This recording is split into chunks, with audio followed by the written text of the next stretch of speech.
Um, Hello, everybody. As I mentioned, my name is Larissa Taylor. I'm the Deputy CEO of Policy, Advocacy and Communications at Mental Health Victoria. And I'd like to welcome you here to the webinar this afternoon on the Royal Commission and women's mental health. I'll start by acknowledging the traditional custodians of the lands across which we're all gathered this afternoon.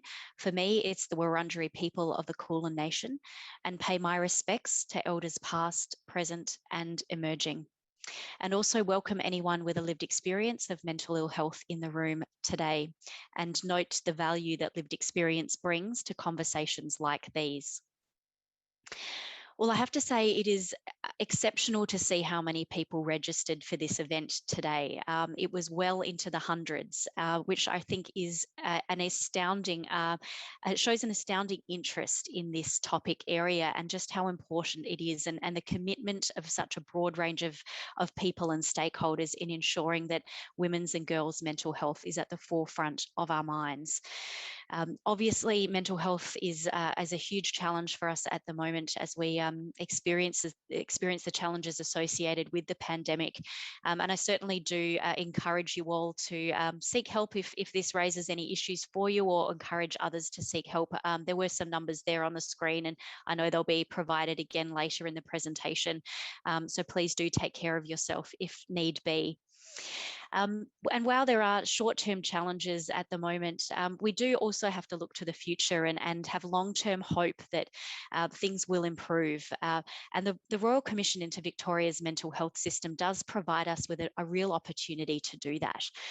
Obviously, the Victorian government has made a commitment to implementing all of the recommendations that came out of the Royal Commission, which will equate over time to a $3.8 billion investment in redesigning and reforming our mental health system for the benefit of all Victorians.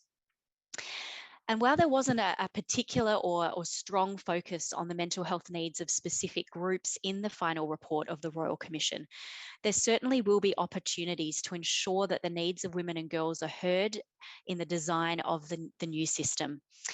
And I think it's a really important role for Mental Health Victoria and others to ensure that these voices are not only heard, but are considered as the recommendations around these initiatives are designed and implemented. And webinars such as the one that we're in today are so valuable in bringing a broad range of stakeholders together as a unified voice on such important issues as these. So I'd like to congratulate Women's Health Victoria and the others who've been involved in bringing this together today and making it happen. Just a quick housekeeping around questions and answers. So we do have a packed agenda this afternoon, as you will have seen. There will only be limited opportunity for panelists to address questions, but we certainly do encourage you to please put them in the Q&A box. You'll see that down the bottom of your screen. These will be moderated, and if the panelists have time, they will certainly attempt to answer them. If not, we will try to do a FAQ or something with the questions that are raised after the event. So I will now, it is my absolute pleasure to hand over to the CEO of Women's Health Victoria, Dianne Hill.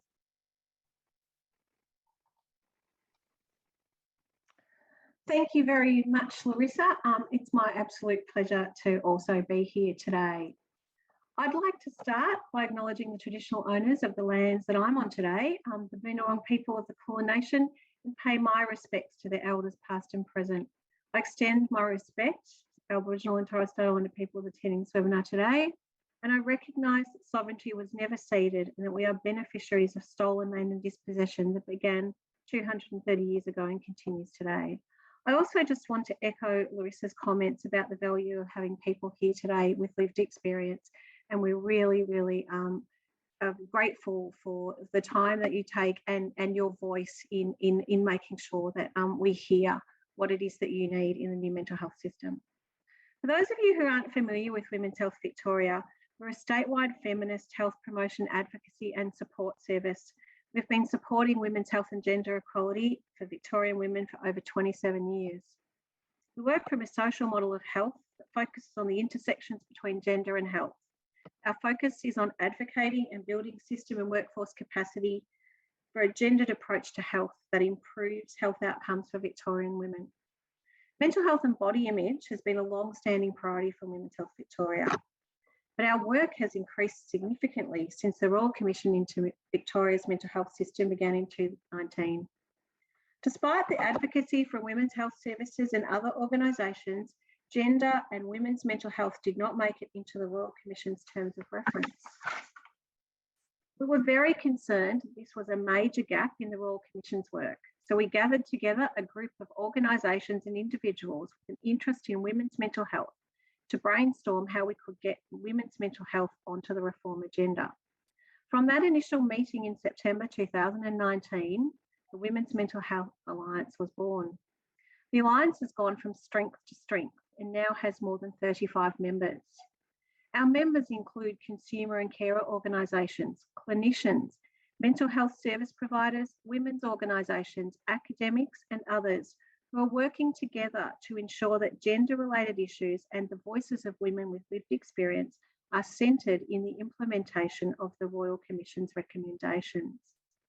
Over the last 2 years, the Alliance has been busy meeting with policymakers and politicians, gathering research and evidence, and developing policy advice to inform the mental health reform agenda. In the context of COVID-19, we've also been able to draw on the expertise and experience of Alliance members to compile advice for state and federal governments on the impacts of the pandemic on women's mental health and what a gender equal recovery that supports women's mental health and wellbeing should look like. Like many of you, we were disappointed to see that the Royal Commission's final report lacked a focus on gender and women's mental health.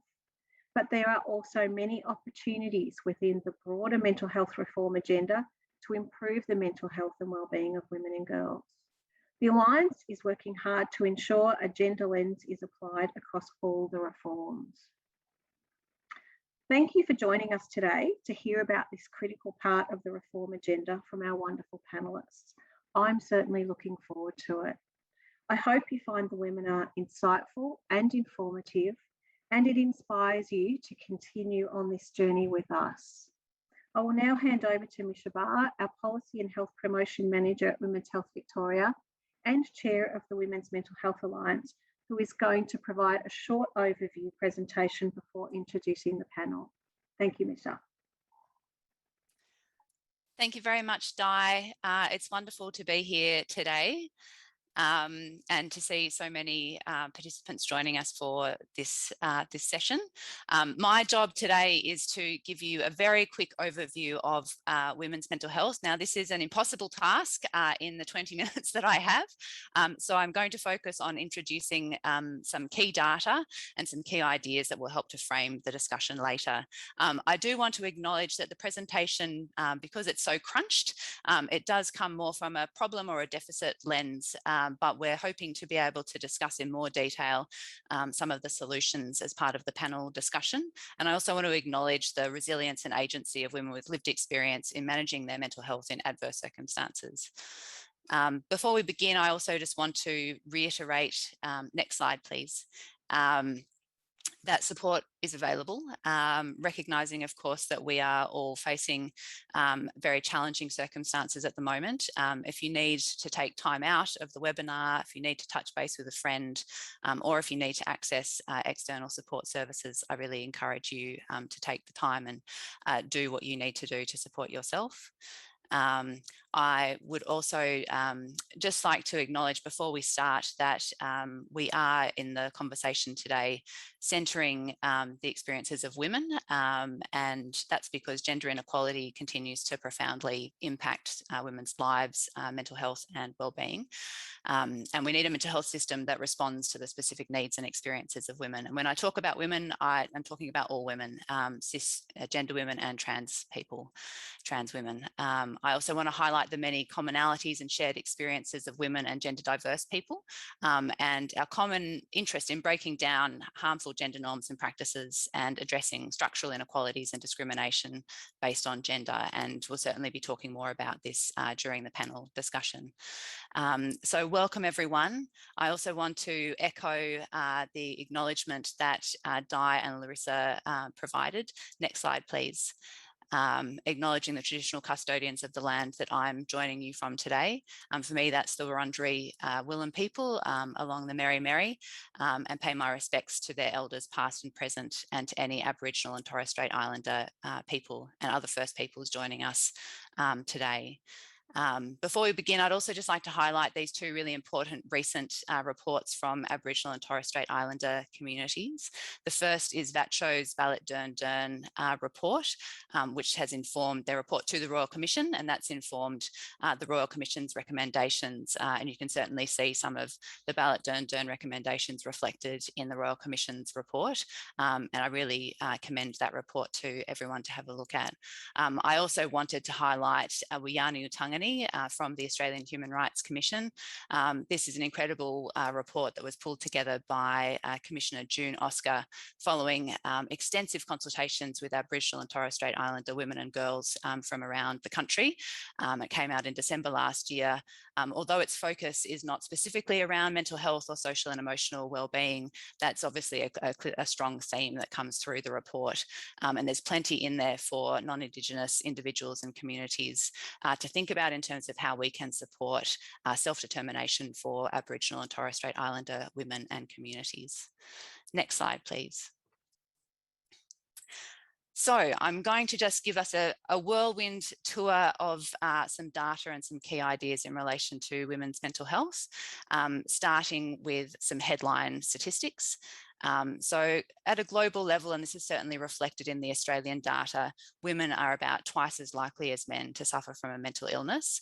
And you can see from these statistics here that that's not only in relation to perhaps the more prevalent mental health conditions like anxiety and depression, but also more serious conditions like PTSD, intentional self-harm, and suicidal behaviours. And that's perhaps a little bit at odds with what we hear in the public discourse when we think about gender and mental health. Often we're actually thinking more about men's mental health and, for example, high rates of suicide among male populations. And of course, that is a critical concern and a critical issue that continues to need to be addressed. But what we're missing, I think, in that discussion is the way in which gender and gender inequality also significantly impacts the mental health of women and gender diverse people. Next slide, please. It's also really important to recognise that gender-based discrimination interacts with other lived experiences of inequality. And perhaps the slides on the statistics rather on the previous slide really only looked at gender. They didn't look at the range of other social factors that also contribute to mental health and mental ill health. So the idea of intersectionality, which I'm sure will be familiar to many of you, acknowledges how multiple overlapping social factors, power relations, and identities can shape an individual's history and experiences. And in the context of mental health, an intersectional approach is about recognising and addressing the impacts of inequality and discrimination on mental health, including structural inequalities, assumptions, and biases that influence individuals' mental health and access to and experiences of the mental health system. And one of the things that I think is missing from the Royal Commission's report is some reflection on the biases and assumptions within the mental health system that often marginalise people who are not white, male, cisgender, heterosexual, able-bodied, and other things that we might consider to be the norm. The concept of intersectionality helps us to reflect on what it is about the systems and structures that marginalises people, not about what needs to be fixed or changed in people with marginalised identities to make them fit that system. Next slide, please. So here's some additional data that perhaps demonstrates a little bit better how gender inequality intersects with other forms of inequality and discrimination. And I want to recognise that we're still here mostly still looking really only at two population characteristics. So we might be looking at age and gender, or indigeneity and gender, or sexuality and gender. And so we're still not really capturing the full complexities of people's lives and experiences. And that's certainly a challenge with a lot of the data that we have available. Often it's not even disaggregated at this level, let alone to really be able to unpack that greater complexity. But we can see here, next slide please, that different population groups of women experience different mental health concerns, and in some cases experience higher prevalence of particular mental health conditions. Next slide please. So this slide is a bit of a catch-all slide that's intended to demonstrate the way in which gender influences all aspects of women's mental health and their interactions with the mental health system, from the underlying causes or determinants of poor mental health among women and girls, to the types of diagnoses women receive or perhaps don't receive, their ability to access safe and appropriate mental health services, the types of treatment and support they're likely to receive and from whom, and how they're treated when they try to access mental health services. Next slide. Starting at the beginning in terms of understanding gender and the role that gender inequality plays in influencing the risk factors or the drivers of poor mental health among women and girls. Perhaps a very present example is COVID-19.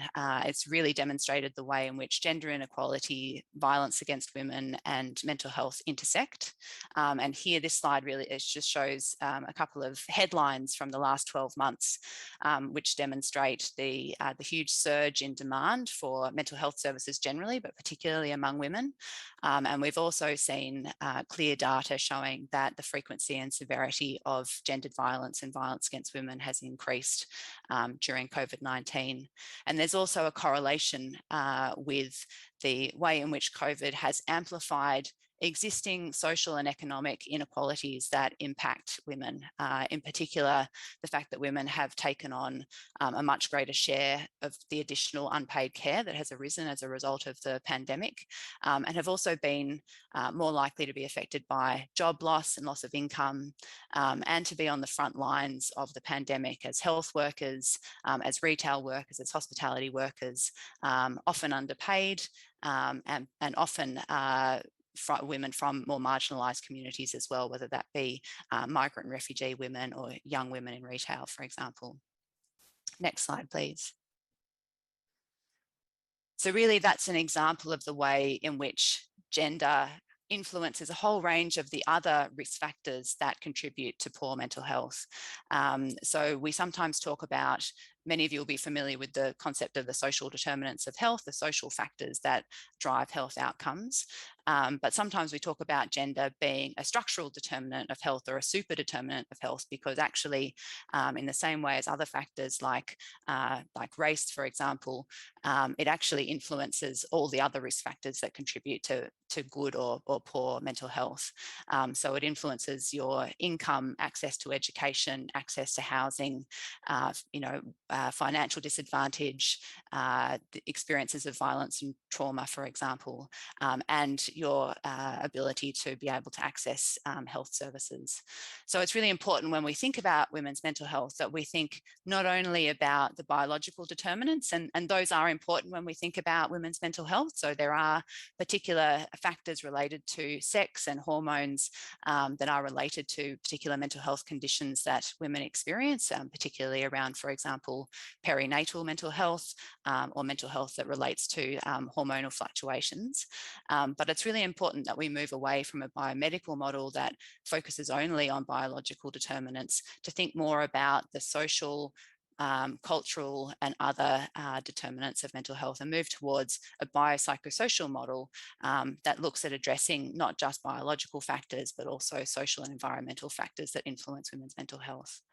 Next slide, please. One issue I really wanted to highlight in this presentation, because I feel that it's not something that was a strong focus of the Royal Commission's report, is the intersections between gendered violence and mental health. So violence against women and girls, as we know, is extremely prevalent in our society.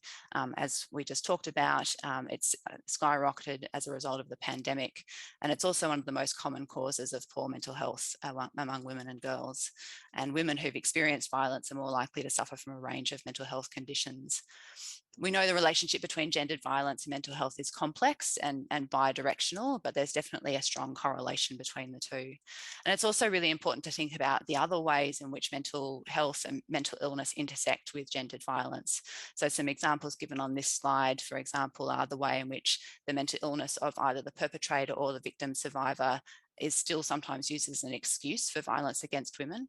the way in which the mental illness of a victim survivor can be used to discredit or dismiss her experiences of gendered violence. That's something we see, for example, in court cases around sexual assault. Mental ill health can be a barrier to accessing family violence support services, particularly where mental health continues to be stigmatised. And we also see examples of perpetrators of violence using a mental health diagnosis or using the mental health system as a tool to control and abuse women, and the weaponisation of women's mental ill health in custody and family law cases. And of course, it's also critical to remember that women who access mental health services do still sometimes experience violence and trauma within the mental health system, and that continues to be an ongoing concern, particularly within mental health inpatient facilities, and we'll discuss that later in this discussion. Next slide, please. So we've talked a little bit about the social determinants of mental health and the way gender intersects with other determinants of health. But I also wanted to just give people a little bit of a flavour of the way in which gender influences women's experience of the mental health system as a whole. So not only are those gender-specific risk factors and symptoms that we discussed earlier under-recognised by the mental health system, but entrenched and often now unconscious gender bias within the mental health system, within the research practices and educational institutions, means that our understanding of mental health conditions is still based on a male model. But women and girls often present with different risk factors and different symptoms. Unfortunately, a lack of understanding of women's experiences and often undervaluing or not taking women's symptoms and experiences seriously can lead to underdiagnosis of mental health conditions among women. And both women and mental health professionals may not recognise symptoms as an illness that can be treated.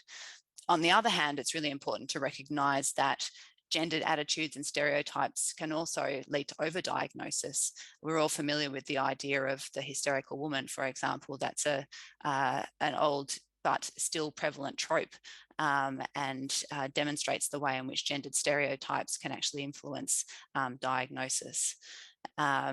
We see still prevalent attitudes and stereotypes within mental health services that mean women's experiences may be dismissed. Women who attempt suicide, for example, or present with self-harm have reflected that they're often described as attention-seeking or manipulative. And this has been there sometimes having a negative experience of interactions with emergency departments, for example, because of negative attitudes that they experience.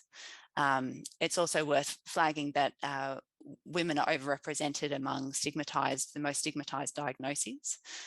So borderline personality disorder, for example, 75% of people diagnosed with BPD are women, and it's one of the most stigmatized diagnostic categories. But what we don't hear in that story is that BPD is also the diagnostic category most closely associated with sexual abuse, and 85% of women with borderline personality disorder have experienced significant early life trauma, leading to some, including our panellist Jayshree, to call for this condition to in fact be renamed complex trauma disorder. Next slide, please. So one of the things that we see is that most services designed to address women's mental health take an individual pathology perspective. Whereas a mental health condition may be the result of a woman responding to the social circumstances that she finds herself in, the trauma that she's experienced, the mental health system tends to pathologise that as an example of individual dysfunction. Always we hear the call from women to take a more holistic view of their lives and of their mental health, to address their physical and mental health concerns together, to understand their mental health in the gendered context of the lives in which they live as mothers, as carers, as women who've experienced violence. The treatments that are available within our system are still based on a male model. The exclusion of women from clinical trials over many decades means that medications have largely been studied on men and may have significant unacceptable side effects for women. And of course, medications don't address underlying trauma. As we've talked about, there's still a limited understanding of the impacts of gendered violence on mental health. The Family Violence Royal Commission here in Victoria has certainly made some progress in building the capacity across the health and mental health systems to identify and manage the risk of family violence, but there's still a gap in integrating understanding of the impacts of gender-based violence into mental health practice itself, the way that mental health practitioners work with women who've experienced violence. And as we've talked about, women continue to feel and be still unsafe in acute settings. Next slide, please. And finally, it's worth thinking about also the structural examples of gender inequality that we see within the mental health system that influence the types of services and treatment that women receive. So we've talked about some of the stereotyped and negative attitudes towards women among some service providers, and the way in which women are perhaps not taken seriously. We've also heard examples of staff expressing negative bias towards women who've experienced sexual and gendered violence and not taking those experiences seriously, minimising and often blaming the women themselves. And this is certainly a factor of perhaps the education that our mental health workforce still receives. So our pre-service education for mental health professionals rarely includes any discussion of sex differences and the impacts of hormones, things that we talked about earlier, but certainly doesn't include any exploration of gender differences, the impact of stereotypical gender roles, gendered violence, income inequality, those kinds of impacts on women's mental health. We are starting to hear of some changes in this area, particularly a stronger focus on gendered violence and trauma and the intersections with mental health, and that's really promising, and hope to see more of that as the Mental Health Royal Commission's reforms roll out. It's also worth remembering at a structural level that there's also a gender inequality within our mental health workforce. So the clinical workforce, for example, senior roles are still dominated by men, whereas we know that the mental health workforce as a whole, particularly community and non-clinical workers, as well as our peer workforces, are largely female dominated. So that's adding a gendered element to an existing power imbalance between our clinical and non-clinical mental health workforces as well. So I'll take to the next slide. So what has the Royal Commission recommended to address this multifaceted and complex issue? Well, as Larissa and Di have mentioned, the Royal Commission did not have a strong focus on thinking about gender inequality and the particular needs and experiences of women within the mental health service system, but it did make two specific recommendations that particularly address women's needs and experiences within the mental health service system. One is addressing that ongoing issue of gender-based violence within mental health inpatient facilities, a critical issue, and it's very encouraging that the Royal Commission has made a strong recommendation to upgrade all new and existing mental health facilities to enable gender separation, and we'll talk more about that in the panel discussion. The other key recommendation addressing women's mental health is for an expansion of more specialist perinatal mental health services within the system as a whole, and a review of perinatal mental health screening, particularly to make sure those tools are more culturally responsive, and that's certainly something that's welcome as well. It's also really critical to remember that many of the other recommendations will of course intersect with these recommendations as well. So for example, recommendation 34, which is around the responsiveness of the mental health service system to diverse communities, obviously that's something that we need to think about across all of the recommendations as well, including these recommendations that focus on women's mental health. Next slide, please. And we have seen some really encouraging examples of action to date that has taken a gender responsive approach. So one of the exciting initiatives that has come out of the Royal Commission's interim recommendations is for a specialist women's mental health service. So the Victorian government has made a commitment to create a 35-bed women's mental health service as part of a public-private partnership. And that's a really exciting opportunity to test some innovative approaches and new ways of working to better meet the needs of women and girls. The other promising initiative is in the consultation that was out recently around the new Mental Health and Wellbeing Act. There was a proposal to include a principle that mental health services would be required to provide gender responsive services. And that's a really exciting opportunity as well. And we really hope that that makes its way into the final legislation. The other thing we just wanted to flag also before we finish this presentation is the Gender Equality Act. So this came into force in March this year, and defined entities, which include public mental health services, are now subject to a range of obligations, including a requirement to undertake gender impact assessments of their policies, programs and services, and to develop and implement gender equality action plans. So the combination of this extensive mental health reform agenda and the opportunity to be rebuilding the service system from the ground up, together with the obligations under the Gender Equality Act, mean there's really never been a better time to think really deeply about designing a new mental health service system that better meets the needs of women and girls. So I'll leave it there for the presentation. Hopefully that's given you a bit of a potted history and tour of some of the key issues in women's mental health. And I'm now very pleased to introduce our wonderful panelists. So first of all, I will introduce Maggie. Maggie Toko is the Assistant Commissioner, Lived Experience and Engagement at the Mental Health Complaints Commissioner, and also the former CEO of the Victorian Mental Illness Awareness Council.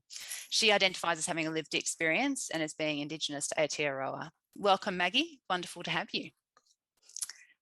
We also have Professor Jayshree Kulkarni, who's Professor of Psychiatry at Monash University and the Alfred, and Director of the Monash Alfred Psychiatry Research Centre.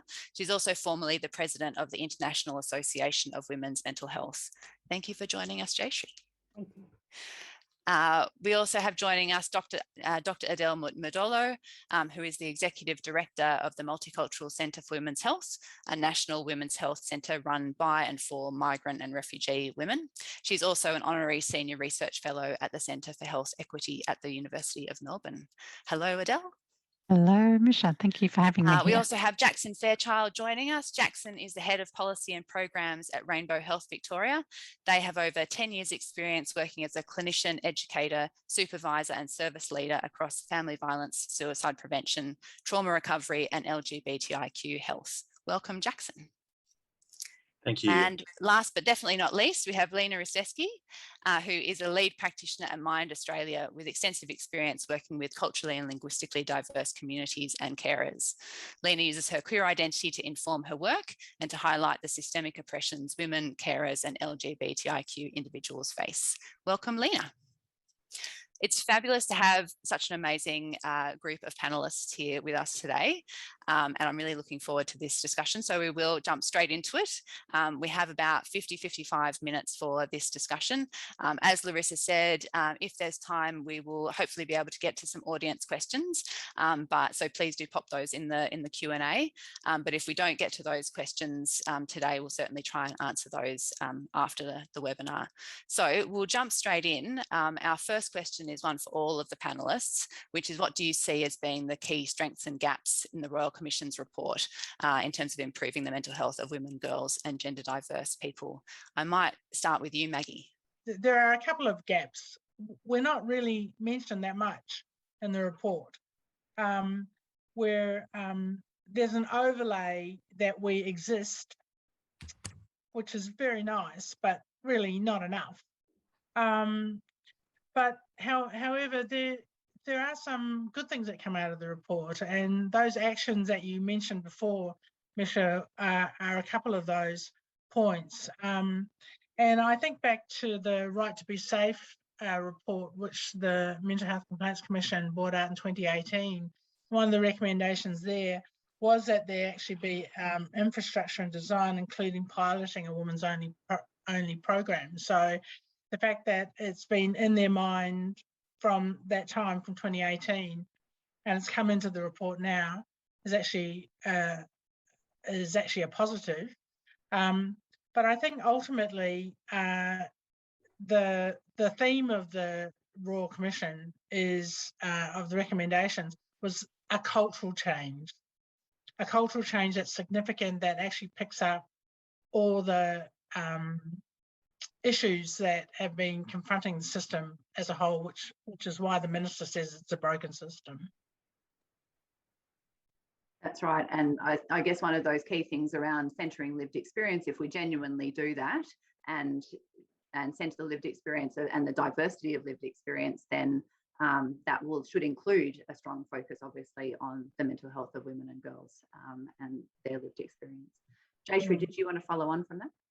Yeah, thank you very much, Mischa, and I totally agree with Maggie's comments.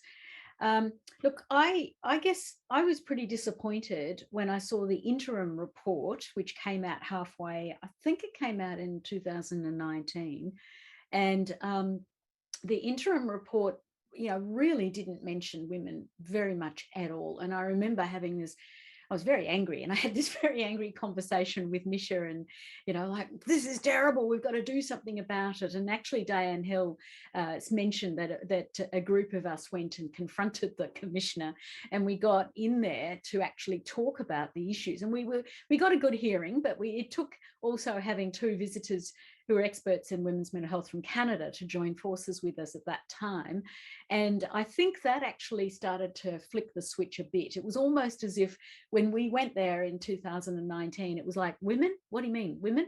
They're different things that women want or need. And it was almost starting at that level, which, I'm glad we did what we did. And I'm particularly glad that while I got all upset and angry and sort of, was nearly thumping on desk, but not quite, Mischa and her gang were very good at putting the political language forward.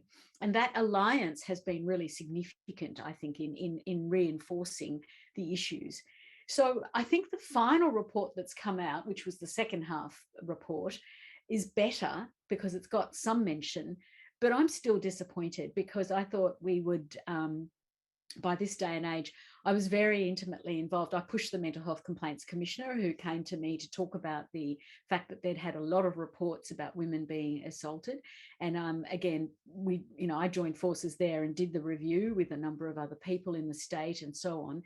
And I really thought they would just pick that up and put it into the Royal Commission with all of the very well evidenced things that we recommended should happen. So I guess something's better than nothing, but overall, I'm still disappointed, and I still think that we're here decades on. I've been doing this for a very long time, decades on, saying women matter, and I wish we didn't have to be in that situation. We still keep fighting the good fight, and I've got some great allies. I'm really thrilled to be part of Women's Health Alliance Victoria, because you guys are just fantastic. And as a group, it's a very powerful group. So thank you for that. But I just wish that we didn't have to keep reinventing the wheel and reminding people that women and girls have different needs. That's where I'm at. And hopefully this is part of that conversation as well. And I think the great response to this webinar really demonstrates the interest in this issue. So I hope that this is part of putting women's mental health on the agenda. Adele, from your perspective, what were the key strengths and gaps of the final report from the Royal Commission? Thanks, Mischa. I agree with everything that Jayshree and Maggie have said so far. It was disappointing to see that the report didn't apply a gender lens across the reform. But there was something that I was really pleased to see, and that's recommendation 34 that you mentioned a little bit earlier, Mischa. And that recommendation really helps people who are implementing the reform apply a diverse lens across, or an intersectional lens across the reform. So it says that, amongst other things, that the Royal Commission recommends that the Victorian government ensures that there is active engagement of Victoria's diverse community throughout the process of planning, implementing and managing the reformed system. So what that actually opens the door for is the involvement of people themselves who are from marginalised community to be those people who are planning the reform, who are implementing the reform, so that they're going to be integrally involved. And I think this is a really important thing for migrant women in particular, because we usually have our health taken out of our hands. You know, it's very often a very medicalised process. It's something that migrant women are excluded from taking action on their own health and well-being. They're generally not really employed within the mental health system, and certainly, as you've mentioned, Mischa, that not in management roles, not in leadership roles. So I think that that's a really important aspect of the reforms, that recommendation 32. It also says that the Mental Health and Wellbeing Division, which is the new division that will be or has now been set up within the Department of Health, needs to make sure that it collects, analyses and reports on data that takes into account all of those intersecting factors, not just, and I think gender would need to be included in that, but also country of birth and language spoken, so that we can better understand what people need, how they use services, whether they are in fact accessing services. So they're just two aspects that I think out of that recommendation 34, a really good news story, but needs to be gendered as well. If only a gender lens could be applied across that. Absolutely. Thanks, Adele. Jackson, recommendation 34 also speaks to the LGBTI community in particular. What did you see as some of the strengths and gaps of the Royal Commission's report overall? Look, yeah, absolutely. And I'd like to echo what Adele has said about the recommendation. It's fantastic to see that blueprint being considered, and it looks like from the latest budget that there'll be some degree of investment that will follow up to support that process, which is fantastic.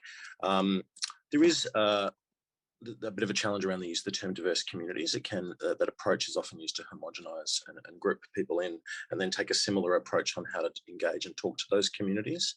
And as long as that's done in a way that is appropriate to the particular cultural safety needs of different populations, the resources they have available, particularly during the pandemic, and are supported to actively engage in that process, I can see it being a really positive success.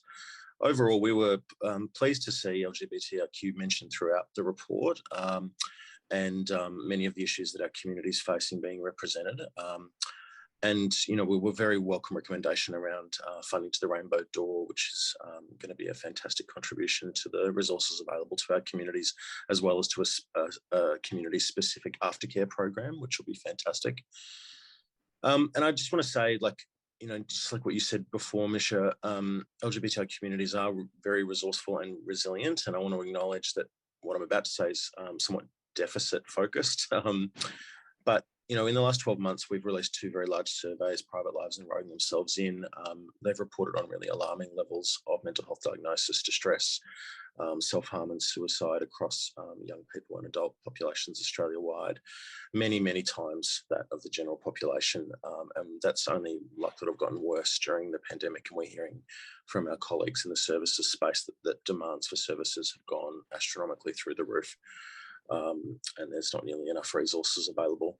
We really need a choice of options for accessing mental health services, a combination of those LGBTIQ community-controlled services and mainstream services that have done the work to become truly inclusive. And those barriers to access are acknowledged in the report, but there's no clear pathway about how that's going to happen, what the mandate is, or what the next steps are going to be. And with the pandemic happening now, we really need urgent action now. Our community is in a crisis, and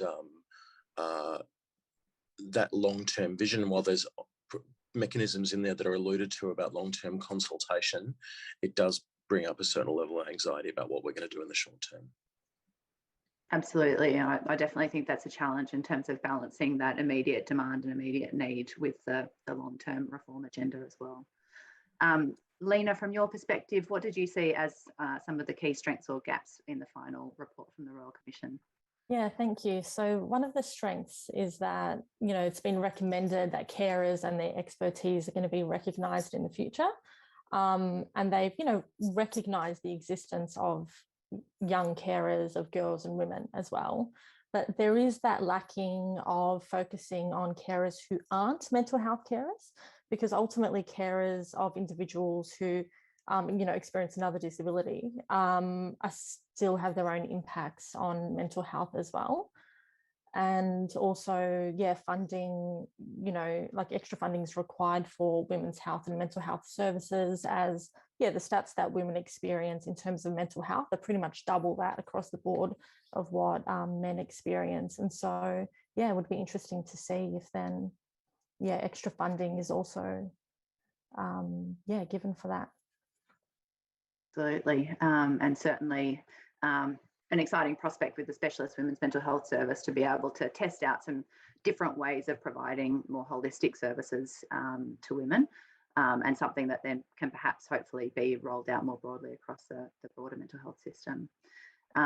So I wanted to chat specifically about recommendation 13 for gender separation of mental health facilities. Now, obviously, this is something that the report from the Mental Health Complaints Commissioner that Maggie and Jayshree mentioned earlier made some clear recommendations around. It's also something that's been recommended for yonks for decades, really, but has never been implemented. So I wanted to ask, and perhaps starting with you, Maggie, given there have obviously been barriers to implementing similar recommendations in the past, how do you think we need to work together to make sure we succeed this time in actually getting gender separated facilities implemented? Well, I think for a start that we need to have leadership. We need to have leadership that picks up the cause for women and girls, to provide avenues for them to be heard and seen and witnessed. It's fantastic about the women's only service, but that's just one service. We actually need gender specific spaces throughout, and there is recommendations to have that happen, but there needs to be a process to ensure that it happens properly. There's certain, I just know from some of the data that we have around sexual safety for women on inpatient units, 81% of women are sexually assaulted or sexually harassed in some way, and that is not to the exclusion of trans women either. So there needs to be something underlying, and I talked about culture before, and it's a cultural shift to prioritise women and girls in these spaces. And but where the difficulty comes in, I think, is that the old stereotype sort of arguments, which is why them when there are others and so on and things like that, and then it just gets left to play out in no way in particular. So I think it's a cultural shift that needs to happen, but within leadership. Absolutely. And I absolutely think that leadership is important, and building the capacity of the workforce to be able to work in a more gender responsive and trauma informed way as well. We've had guidelines since 2011 around gender safety and mental health inpatient units, but we're still, as you're saying, seeing really high rates of gendered violence within mental health units. So it's clear that those guidelines on their own are not enough. We actually need that cultural change, that system change, and that needs to come from senior levels within the mental health system. Jayshree, having been involved in the Right to Be Safe report, did you want to comment on perhaps some of the barriers we've seen to implementing these recommendations before, and perhaps how we might overcome them? Yes, and look, I've been doing this for a very long time, and in fact, 1997, I was on a committee which was in the head office of Department of Health looking, and I raised the issue then about the fact that there were women experiencing assault when they were actually wanting care as an inpatient on the public mental health system. And it was called tailoring service to meet the needs of women. So, there've been great documents, there've been great guidelines, there've been great little booklets with nice shiny covers, and they just sort of sit on shelves and gather dust. So you know, I shake my head in despair when I hear people say things like, you know, but we've educated the workforce on how to debrief women after their assault has happened. You know, we educate people on how to fill out the incident reports. We report the incident. But what about actually stopping the whole situation before we have an incident? And I think this is where we really need to push hard for capital works investment. And I know it's not popular because people always say, oh, you can't just build a wall and have a unit for women and a unit for men. What will you do with people who don't identify, you know, as clearly as binary? Well, there's a simple solution to that also, you know, just say, well, what does this person want to identify as? And then go with their wishes. But people will pick on the why we can't do it rather than why we should, and we desperately need to do it now. The acuity of inpatient units, so people are really sick when they get into an inpatient unit. That has escalated over the last years because anyone who can be managed in the community is managed in the community. So you've got to be really sick to get into hospital. Add to that, we have ICE, we have other drugs, street drugs, that are really disinhibiting. So when people come in and they've got whatever the problem is, plus some substance use, then you've got really disinhibited behaviour. And that leads to you know, assaults and other behaviours that are really difficult in our inpatient units to observe, manage and help. And it is women who, by and large, are the recipients of assaults. So we've seen this time and time again. Maggie's got data, I've got data, I've published data. You know, we've got the data, we've got the evidence, we've got the stories. What we need now is the money. The other thing I think we really need is for the general public to understand more about this. It's really interesting that when you talk to the general public about the situation that men and women are managed together in mental health units, that, you know, there is disinhibition, that people are sick and acting in ways that perhaps they don't when they're well, all these things, the general public get very shocked about it because they don't realize that this is what's happening. So I think we've got to also use the media a bit more to get this information out there, because unfortunately, what we found with the Mental Health Complaints Commission was that there was a level of, look, Jay, you know, I've had very senior people go, look, Jayshree, I recognise this is not good, this is bad, but what can I do? And this kind of, you know, shrugging of the shoulders response is infuriating, that in this day and age, a woman who needs and wants help for maybe even a trauma-related problem goes into hospital and runs the risk of having further trauma. That's not good enough. So I do think we need to garner all the resources we have, including media, including getting out there with messages, with people telling their stories, to put pressure on to get capital works to build buildings that are safe. And we've got to stop the sort of, you know, wishy-washy language about consideration of safety. No, we make it safe. We do this. There are very few things in mental health that have got a concrete solution. This is actually bricks and mortar solution. So I get very passionate about this because I've been in it for too long and I've heard all the yes, but, yes, but, yes, but, and I'm really over that. And I think this is a great organisation, and I think this organisation has got the legs to be able to, you know, say, okay, enough is enough. And we now have, you know, significant investment also in mental health and in mental health infrastructure that should enable exactly that work to happen as well. So certainly something we're keen to continue to work with the Department of Health on as they roll out that recommendation. Jackson, I wanted to come to you in terms of the Royal Commission in that part of its report didn't really explore what gender separated spaces might mean for trans and gender diverse people.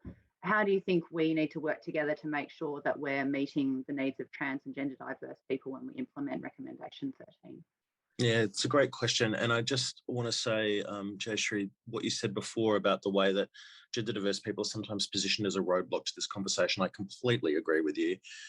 We all need these services. It is absolutely critical. Having worked as a frontline suicide prevention worker for years, is that often the person is the last person they talk to before someone goes into hospital. The idea of those clients entering into that space and being assaulted is just continues to be so horrifying. It is absolutely a critical and urgent issue that needs to be addressed. First, I do want to say I'm, in terms of having this conversation, it's very important we, as we move forward, that we continue to include the voices of trans women and gender diverse people. I'm not a trans woman. I am under that gender diverse banner, but and I've been part of these conversations on and off over the years. And I'm really looking forward to us continuing that. I think we're at the start of a conversation, like was just said. We've had pamphlets, we've had conversations, we've had small things, but now's the time to really put our money where our mouth is and step into this conversation bravely. Working together is the key point here. And I think we've seen some early practice. Thorn Harbour released a practice guide for bed-based services and drug and alcohol in 2017 that had some really great simple principles to choose from, such as that principle of allowing people who don't neatly fit within the binary to self-identify which space they want to feel most safe in on any given day. Also noticing that some people's gender experiences can be fluid. And that having a range of different spaces, and it's quite normal for there to be private spaces as well, as someone may have a really strong experience of a binary trans identity, but not feel safe at that point to want to be in an open space for a range of LGBTIQ cultural safety risks that is the term that we would use. So we need to make sure that we provide those options, and capital investment does seem like the most sensible approach. We also know that the Rainbow Tick, which we've recently revised, provides a sort of revised LGBTIQ cultural safety framework that can be useful in this context. As trans and gender diverse people enter these spaces, they need to see the green lights that indicate that they were going to be safe and supported within that space, within the forms, documentation, the way they're spoken to, the respect that they're offered, the options that are put in front of them, the way the website looks. There's a range of different and complex interrelated considerations that need to be taken to place. And we need that robust feedback and quality improvement processes as well. Organisations that are curious and interested in being better rather than being anxious and worried about getting it wrong show a great deal more success in achieving safe and inclusive spaces for LGBTIQ people. And that's about identifying the current and emerging what we call cultural risks, where we think we've had an incident, there's been a complaint. Those forms that we were just hearing about from Jayashree then often include incidences of, misgendering, people feeling unsafe, and taking that as an opportunity to learn and to grow together and to continue to improve and cultivate a nourishing and safe space for all members of the community. And those mechanisms, once they're in place, become self-sustaining and quite rewarding to be a part of, rather than something that's overly taxing. So hopefully those options can be made available as we move forward into this space. And I'm really looking forward to seeing it take place. I just think it's absolutely critical. Thanks, Jackson. And yeah, really keen to be continuing those conversations with you and your colleagues as well. Lena, did you want to comment on that in terms of gender separated spaces and the importance for women and for trans and gender diverse people? Yeah, so I think it would be really helpful to work less on assumptions when it comes to how these gender separated spaces would operate. And instead of making, I suppose, paternalistic decisions for trans and cis women, actually, consulting the cis and trans women who might use these services, and actually asking if they have an issue sharing a space with trans and gender diverse individuals. I think if we look at that sort of data, it would actually have a different image than what some of these hypothetical scenarios, these paternalistic protective scenarios might actually illustrate. And a lot of the time it's just community consultation. Like sometimes funding might be received for certain programs, but then if community isn't consulted, sometimes you might get funding for for example, I've seen in certain maybe council areas that, you know, they might receive funding for a, you know, gender neutral like toilet in one of like a facility, but then you notice that it's upstairs and there's no disability access either. Whereas if the community was consulted, that decision wouldn't have been made on behalf. So yeah, I think it's really just asking people who have a lived experience, who identify, who are actually going to be using the service. That's the way to get that real, you know, I guess, intersectional response and intersecting needs as well. Absolutely. And that's a perfect segue actually to the next question as well, Lena. You're welcome. So obviously, you know, as you've mentioned, we know women, girls, trans and gender diverse people are not all the same, and their gender related needs and experiences intersect with other needs and experiences in relation to culture, age, ability, sexuality, and a range of other characteristics. So I wanted to perhaps start with you, Adele, in asking, what do you think an intersectional approach to improving the mental health of women, girls, and gender diverse people would look like? I know we talk the talk often in terms of intersectionality, but what do we think this actually looks like in practice? Yeah, no, really good question, because I think that's the trick. How do you apply this? So I think intersectional approaches help you focus on where your greatest priorities should be.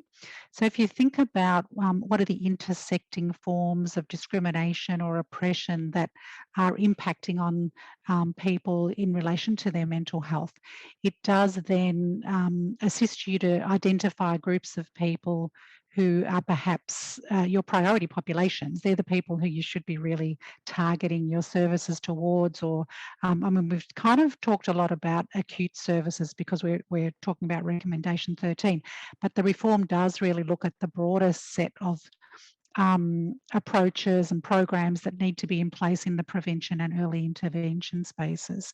So I think if you, in the case of migrant women and girls and gender diverse people, for example, you're going to be looking at gender inequality and discrimination. You'll be looking at race discrimination and how that intersects with gender discrimination, and also, you know, transphobia, homophobia, how all of those different forms of discrimination intersect.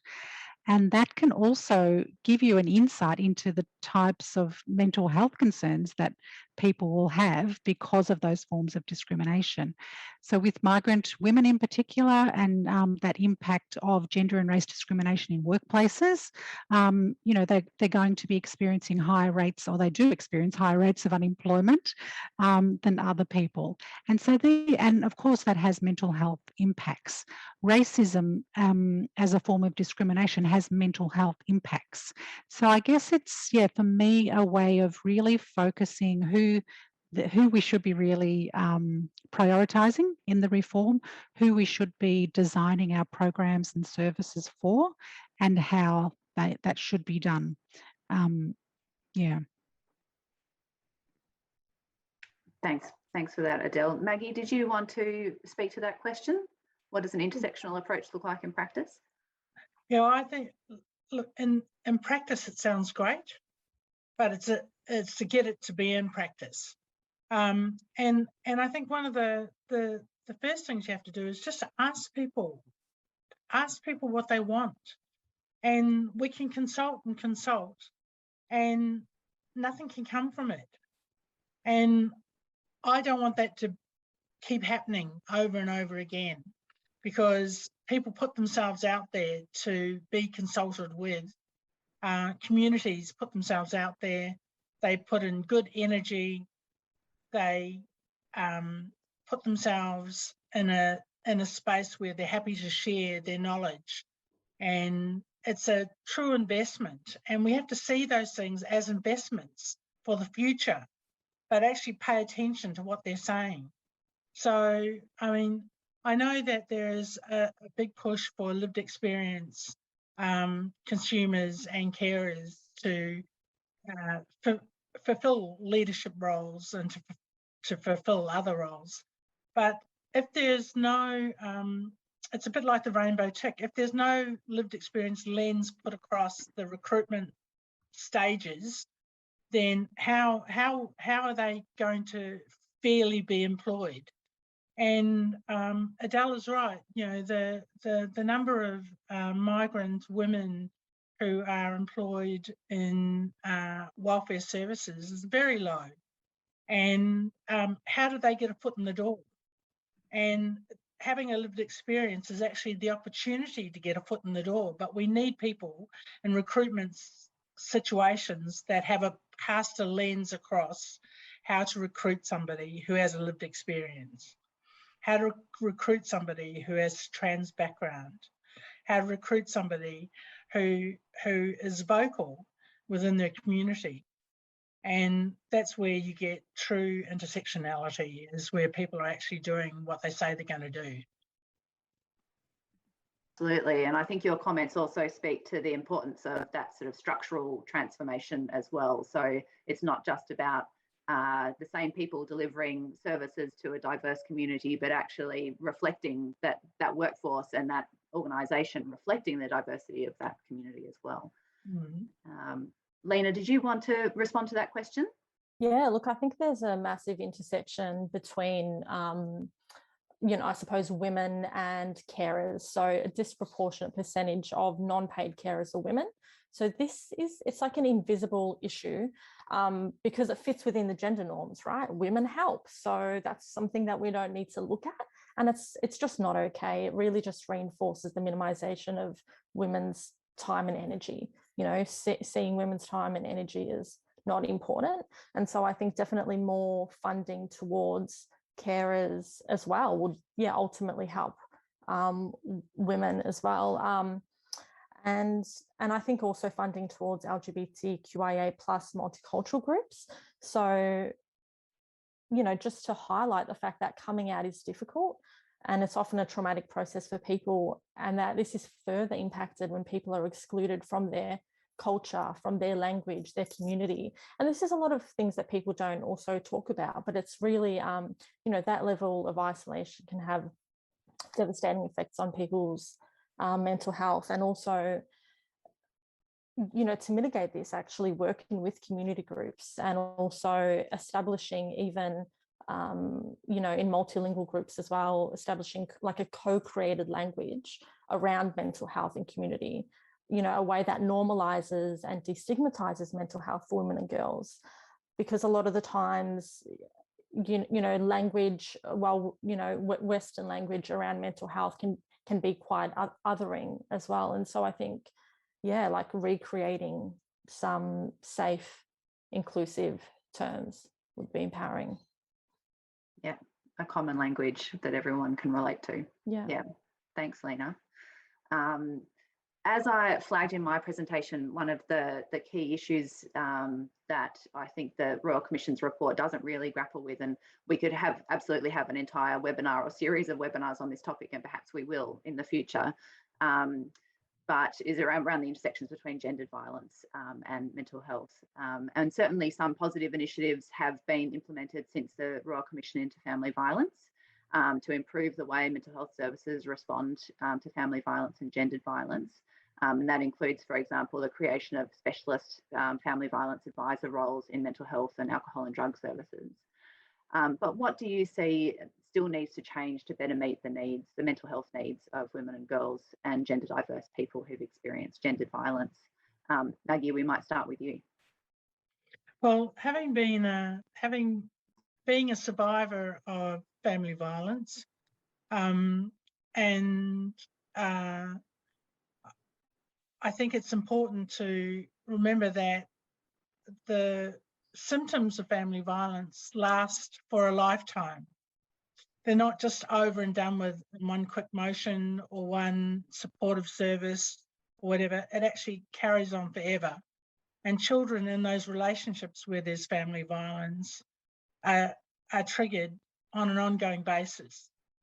So certainly, I think that looking at the long-term effect and how we best accommodate that effect as it goes on into livelihood is one of the first things that we need to address. There's no quick fix for it. No, that's absolutely right. Jayshree, did you want to comment on that? I know that in your practice you see many women who've experienced family violence. Yeah, and I think, you know, your comment was, how do we get this whole area of trauma, including that violence against women, to be incorporated into the consideration in mental health systems of what has actually happened for the woman who's presenting, needing care and help. And we haven't got there yet. And so it's, you know, the phrase trauma-informed care is plastered up in posters and all this sort of thing all over the place. But I think it's still just got a bunch of words.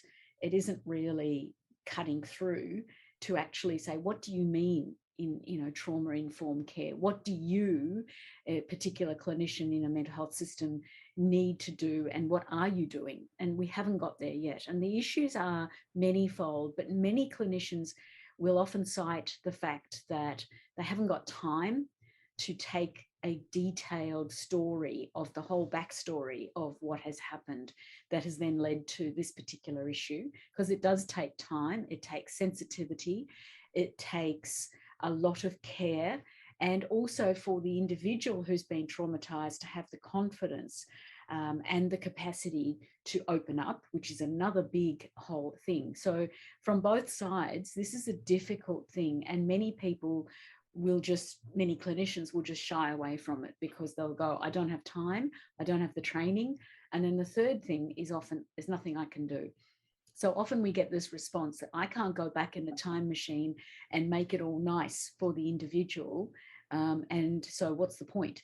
So you get all of these barriers that have led us to the current system. But until we can get that breakthrough and we stop people thinking that early life trauma and current trauma is somehow, you know, that people have got to realize how important that is, particularly for women, because it does occur much more commonly in women's lives, how much that's a part of what is happening now for the woman in a biological sense, because there are brain changes which we've been looking at, and also in a psychological self-esteem, confidence, capacity to learn, capacity to move forward, and in a social sense of, you know, economic job prospects and housing and partner selections and so on. I mean, it's all of the above.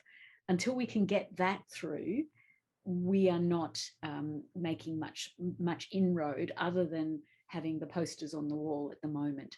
So again, we're hampered by the fact that there are short admissions without the same follow-up and continuity of follow-up. And that doesn't help, because you've got to really get that bond going between the clinician and the individual who's wanting help, so that both are actually able to have confidence in each other about revealing really traumatic and terrible things, so that that can be worked through. And we've got to stop also the sense of people shying away from it and taking the easy road out and going, well, she's got a personality disorder, there's nothing I can do about it, you know, somebody else's problem. So we've got a lot that we need to culture shift. So Maggie said it in the very first comments, but I think, you know, it's really this interesting collaborative person with lived experience working closely with clinician, working with carers. If you've got that collaboration, you build the bonds, you build the trust, you then work together to come to a joint solution, which includes all the information and the trust that needs to go with all that. I think there's certainly enough for us to run a standalone webinar on this topic, Jayshree. Jackson, did you want to comment also on that question around the intersections between violence and mental health? Yeah, absolutely. Family violence is a big part of the work we do at Rainbow Health Victoria. I've been very heavily involved in the primary prevention work that we're currently leading at the moment there. We've also got a very significant project that's been working for a number of years, sort of a sector transformation and capacity building piece to increase access to family violence services for LGBTIQ communities. And while the rates of access for cisgender, lesbian and bisexual and queer women for the services are probably a little higher, for a lot of trans and gender diverse people, there's significant challenges for accessing family violence services, as well as very significant challenges for gay, bisexual and transgender men. in receiving the services they need.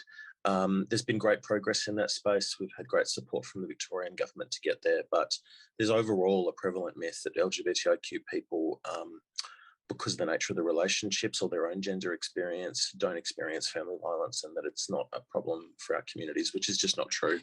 The private lives and running themselves in paints a very stark picture of the lives of LGBTIQ people and their experience of family violence, their rates being very high across the board, and that the experiences in childhood of rejection, discrimination, and harmful sort of experiences also continuing to be very high, and with suicide and self-harm rates for young people being just so alarming, I can't even begin to speak about.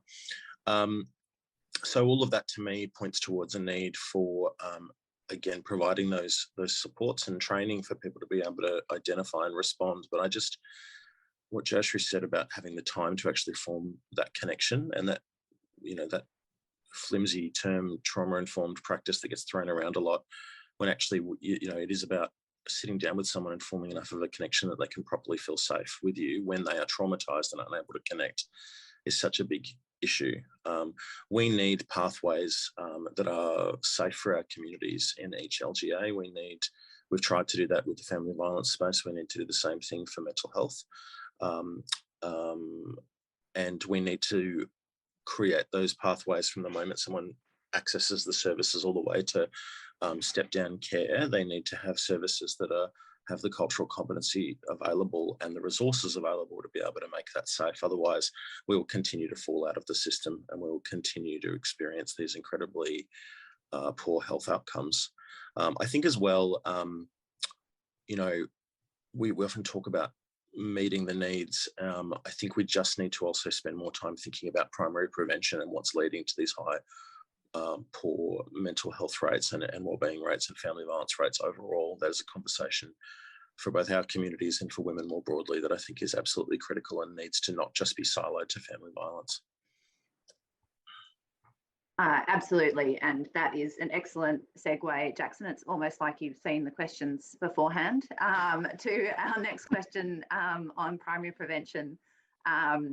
So yes, as Jackson's commented, to make real inroads in improving the mental health of women, girls and gender diverse people, we know we need to take action to address those underlying drivers of poor mental health, including gendered violence.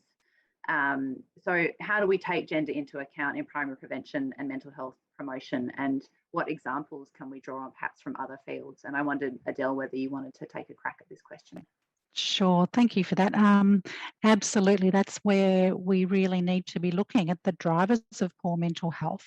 And I guess just thinking about migrant women and girls in particular, some of the examples of kind of what leads to poorer mental health is for example, the migrant women's pay gap. So we know about the gender pay gap, but there is also a gap when it comes to migrant women, where migrants across the world and migrant women across the world are paid less than even women in the community.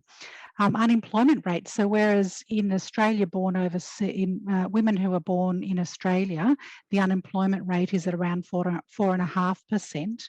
Amongst newly arrived women, it's around, and women who have permanent residency, around 11%. And amongst some groups, it's at around 50%. So that's women who were born in North Africa and the Middle East. So we've got wildly kind of higher rates of all of those drivers that do lead to poor mental health. And we need to make sure that we've got programs in place, policies and campaigns to address those drivers of poor mental health. And there are some great examples of programs that address race and gender discrimination in workplaces that I think would be a really good start. I know that's a little bit outside of the purview of the Royal Commission, but it does, I guess, remind us that a lot of the solutions actually sit outside of the mental health system, and they sit with social programs. They sit with building capacity of communities. They sit with reducing social isolation, generally speaking, in the community, making sure that there are opportunities for women to take leadership within their communities, to drive initiatives. So, again, going back to that recommendation 34, unless we are able to address some of those drivers of poor mental health, that recommendation isn't going to be inclusive of women. It isn't going to include the voices of migrant women. So I think, and I guess my final thing that I'd like to say, and it kind of adds to the conversation about gendered violence, that gendered violence doesn't only happen in the family. And when it comes to migrant women, and trauma, we need to be looking at the impacts of war in country of origin, and the trauma that women experience in conflicts. And the best example we have of that at the moment is what's happening in Afghanistan, where refugee women here from Afghani community are going to be triggered right now. They're going to be re-experiencing the trauma that they experienced during the conflict, and they're going to have family members overseas who are experiencing the different types of stresses and traumas, and that's going to have an impact on women here in Australia. And we need to have a system that is able to respond to that type of trauma. And at the moment we don't. So I guess that's where, looking at the war as a driver, different types of violence, I guess, as a driver of poor mental health amongst women, to make sure we've got a broad understanding of it, and that trauma-informed really does fully take into account the broad range of experiences that women have that does cause trauma, and that reignites it at particular times in global history. We're also connected, and now we're seeing how that's the case. Absolutely, and the Royal Commission's report does have a strong focus on looking at the drivers and the way in which inequality and discrimination lead to poor mental health outcomes. And it's great to see also in the report a strong focus on mental health promotion. We know from previous reforms that in implementation, it's often primary prevention and mental health promotion that gets, primary prevention that gets left behind. So I think that will be an important role for the Women's Mental Health Alliance to continue to advocate for a strong focus on addressing those underlying drivers, including those that you've mentioned there, Adele. Lena, did you want to comment on that question in terms of what does a gender-informed approach to mental health promotion look like? Yeah, and especially in regards to carers, and shout out to Tandem who are in the audience as well. So carers are needing better mental health support. So basically more than 6 sessions per year, if you know what I mean. And carers are 3 times more at risk, or more likely than the general population, to experience or develop actually anxiety and depression as a result of their caring role. So the isolation, the pressure, financial issues. And it's this notion of, predominantly, large percentage of carers are women, and the efforts of women being, delegitimized, being overlooked as women's work and devalued, that can really then impact overall in terms of their mental health. And so more mental health support, kind of, even if there was a possibility to have more than 6 sessions a year, financial support for carers as well. So on average, primary mental health carers don't actually receive like a carer's payment. But even if they did, they're performing around 36 hours of work per week, which is unpaid for. And so considering the financial implications of that, even if they were getting a carer's pension, it doesn't really come anywhere near what they would otherwise earn in a paid job, even at minimum wage. And the fact that carers often do use their carer's payment for essential items such as medications for the care recipient or their own medications and things like this. And so really mental health support and financial support for carers and women who are performing caring roles and have a loved one experiencing mental illness or disability, especially during lockdown where people's caring roles are increasing. They're providing a lot more emotional support, and sometimes it's harder to be present for yourself when you're providing a lot of emotional support for the loved ones around you. It's really easy to forget yourself in that, really easy to forget to attend your own medical appointments when you're so concerned around, you know, negotiating and planning around someone else's as well. And so, you know, these are the sorts of things that I think are really, necessary. Absolutely. And I think both you and Adele have really highlighted the role that financial stress plays in mental health. And that's come out really strongly from the report that Gender Equity Victoria released last week. This conversation is not over. The role of financial stress in mental health impacts arising out of COVID comes through really strongly from that report. So absolutely agree with your and Adele's comments there as well. So we're very close to time. I'd like to give everyone just 20 seconds to kind of recap, or, you know, what's your kind of the one thing you're most keen to see in terms of ensuring that the Royal Commission report reforms are implemented in a way that meets the needs of women, girls and gender diverse people. So maybe we'll start with you, Lena. Back to you. Okay, wish list real quick. So basically we need more of a specific gender analysis and implementing that perhaps to help distribute funds and looking at how, you know, women are more psychologically impacted by lockdowns, probably due to caring roles and homeschooling, extra funding towards counselling for trauma, whether it's recent or historic, to reduce the wait times and give another option to mental health care plans, and funding for somatic therapy, as what we're learning about trauma these days is that we need healing for our bodies, not just talk therapy. Trauma lives in the body. So looking at it in that real holistic way. Awesome. Thanks, Lena. Adele, how about you?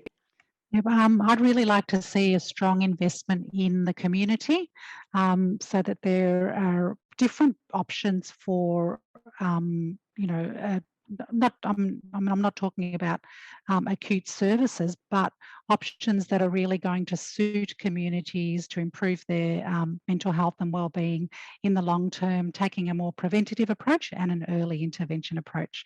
So want to see migrant women's services and organisations supported, and multicultural organisations supported, and of course women's health, to bring mental health and wellbeing programs into the community settings.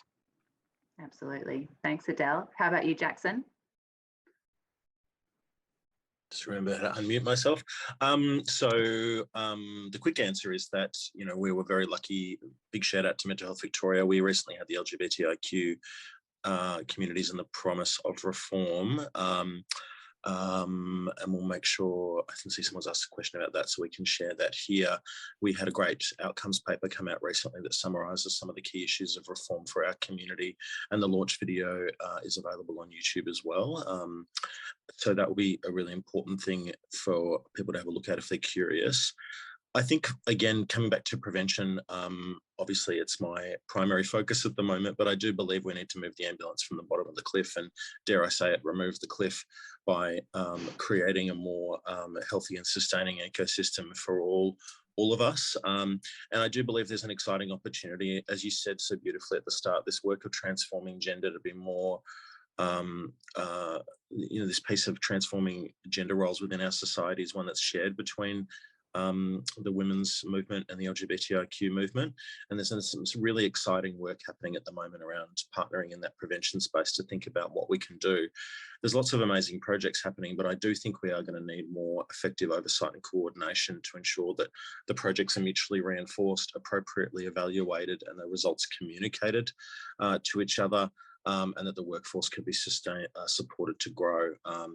As I do believe that in the mental health space, that piece of primary prevention is quite under-investigated and not sufficiently funded. And we need to see that change if we're going to see a real shift over this generation. Absolutely, I would totally agree with that. Jayshree, your top priority for reform? Well, first of all, I agree with everything that has been said by everybody else. And that's another point. Interestingly, I'm always told, by politicians that you guys never get your act together. You're always fragmented in mental health and you don't agree with each other. Have a look around. This is, like we're all different, coming from different constituencies, and yet we've all got consensus here. So, that would be point number one, to say, women's mental health needs to be a separate and as recognised as a special needs part of mental health, so that the needs, the resourcing can actually be applied and given to women's mental health, so that women who have mental ill health can actually experience better outcomes. It shouldn't be that we're still going, hey, what about women in 2021? More than half the population. So why are we sort of still acting like this is a minority situation? It's not. And so that's what I would like to see, top of the tree. But also I'd like to get those politicians who've always said to me, you're all fragmented, to actually have a look at this, because this is the way forward. And I'm just so thrilled and proud to be part of this group. Absolutely. Thanks, Jayshree. And finally, Maggie, your top priority for reform? Well, I agree with everybody else. I think at the top of the tree for me, there needs to be a women-specific policy that actually puts us front and centre.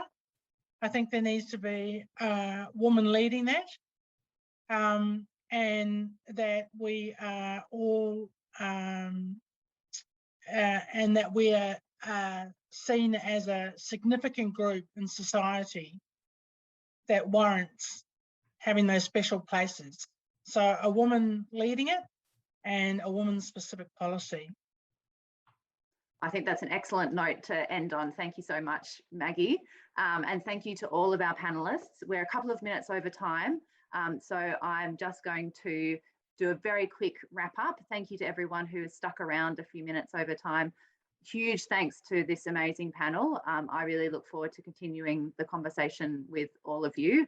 I think that's been a really fantastic introduction to some of the challenges and opportunities for women's mental health coming out of the Royal Commission's reforms. So very quickly, we'll be sending out to everyone an evaluation survey, including a question around what would you like to hear more about in future webinars or workshops. So really encourage everyone to please respond to that. And we'll also be using that list to keep people up to date with the activities of the Women's Mental Health Alliance. And in the meantime, you can visit our webpage there on this slide to access the resources that the Women's Mental Health Alliance has produced.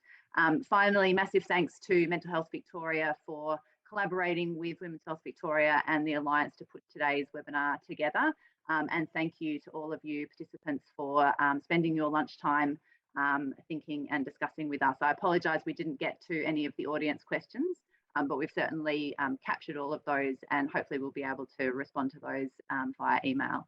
So thank you, everyone, and I will call this webinar to a close.